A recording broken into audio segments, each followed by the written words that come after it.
The theme for the first Project Quilting Challenge of the year is mythology. Project Quilting is a challenge that's hosted by Kim Lapacek of Persimmon Dreams. It's been held for many years now. For my 15 minutes to quilt, I'm going to get started on my mythology quilt. Let's make every day a little more creative. I dedicate at least 15 minutes a day to quilting, and I invite you to join me as you work on your own projects. Let's share our progress and inspire each other on this creative journey. Welcome to Quilt in Color. My name is Shalina. Let's get started. So the first step in working on the Project Quilting Challenge is to find out what the theme of the week is. So I'm going to the Persimmon Dreams website. Kim Lapacek is the one who hosts this challenge. And basically you just go to the Project Quilting Challenge section and scroll down. So we are now in season 16. Kim has been hosting this challenge for 16 years. Basically the way it works is Trish, Kim's friend, comes up with a theme for the challenge that she posts every other week in the first quarter of the year. And we have 1 week to make the quilt. So the quilt cannot be started before the challenge is announced. And it also must be finished within the week. And the Project Quilting Challenge are posted at noon Central Time every other week on Sunday. And the dates are listed here below. The first challenge of the year was announced on January 5th. The next one will be on the 19th. Next one will be February 2nd. So it's just every other week. And the last one is in March. And here are the different blog posts about this challenge. And we're going to work on this one, 16.1. This week's challenge is mythical creatures. Trish Franklin is the one who announces all of the challenges. And she explains to you what it is that she is talking about. So this week, let's find quilt inspiration in mythology. We can take it pretty creatively. It could be a bag with a mermaid scale texture, a fire-breathing dragon quilt, or a horror-themed wall hanging. Basically, we can just do anything as long as it follows the rules. And the rules are that each challenge piece must be completed from start to finish during this week. You can't start it before January 5th, and it has to be finished by noon Central Time on January 12th. It has to be finished. And it doesn't have to be a traditional quilt, but it must at least include patchwork or applique, or have 3 layers stitched together by hand or by machine. And again, incomplete or unfinished does not qualify. And then basically once you have it made, you would just link it up here on this link up in order to really be considered a part of the challenge. And it looks like some people have already finished their quilts. So this is exciting. We have 3 more days to finish our quilt. When the theme was announced for Myth, the first thing that came to my mind was the Pegasus.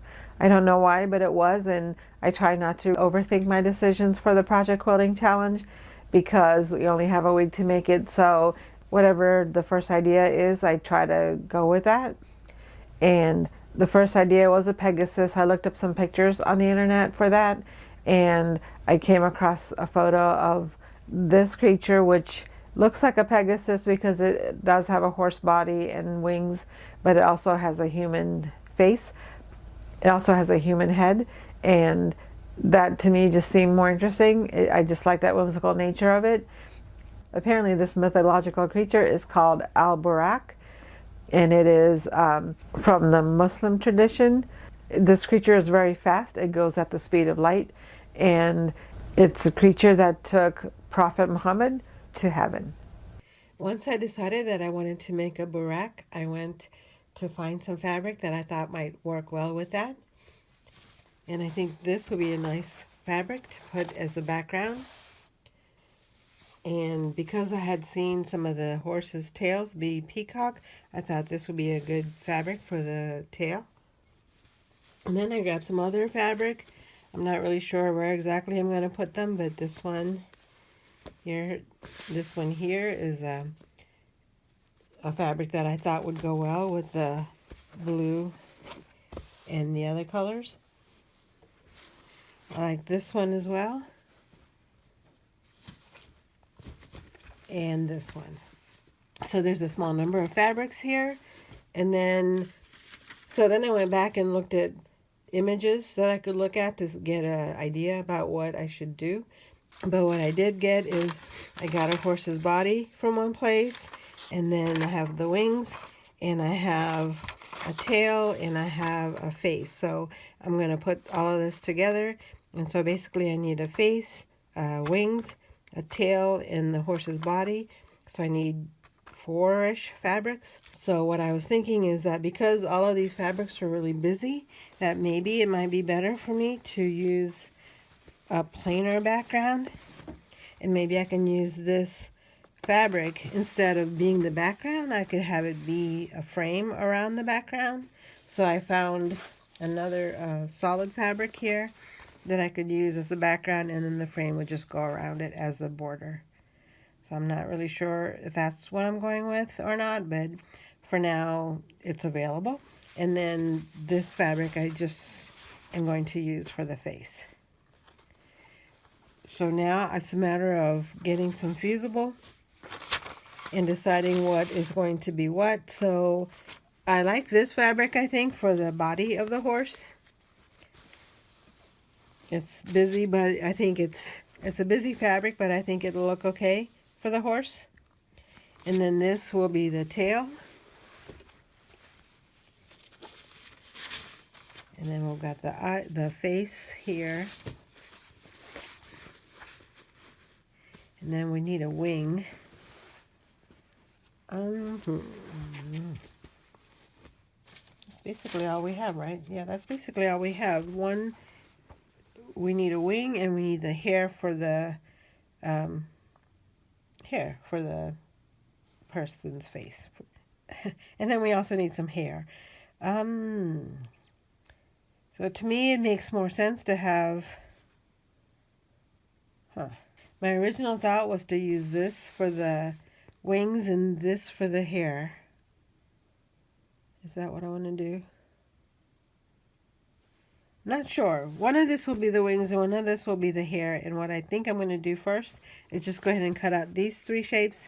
And then we can decide, once we get that out, to decide which one of these to use.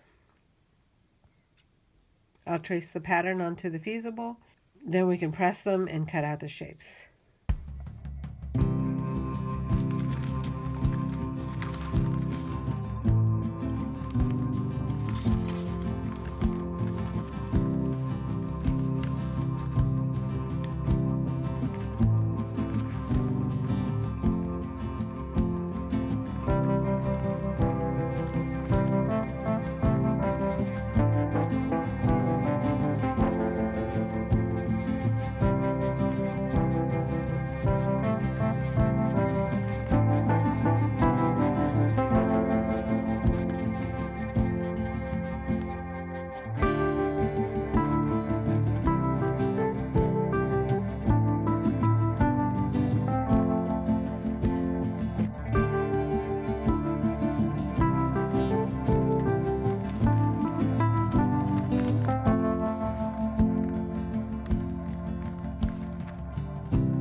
so this is not well proportioned. I think I need a different head because I need something that's bigger. Okay, as you can see, my head is too small for this horse. I did leave a lot of it. Maybe let me trim this a little bit to see if that helps at all. Because I did make it longer just in case I needed any extra space. But if I put the head right here, it still looks like it's a little bit too small. I think if it's here, yeah, I'd like to make the head a little bit bigger. And also, while I was looking at the fabric for the glitter quilt, which is sitting right here, I like this fabric a lot, and I think I might just want to borrow it or steal it, I guess, for the wings, because I think this color will look much better than the green that I was looking at. Green just didn't feel to me like it was something that would go well with this quilt. So I'm going to use this purplish fabric. I think the purple would be good for the wings. So I'm going to cut some more fusible and put it on this fabric, and then some wings for this one. I hope that you really enjoyed watching this mythical creature quilt come to life, the al-Buraq, and I'll work on making more progress in the next video. I've been participating in this challenge for many years, and last year I was able to make something for every single challenge for 2024. I'm hoping that I can do the same this year. I'll go ahead and post a link here for the last Project Quilting Challenge quilt that I made, so you can take a look at that if you'd like. Thank you for watching. I appreciate all of your support, and I hope to see you again in the next video.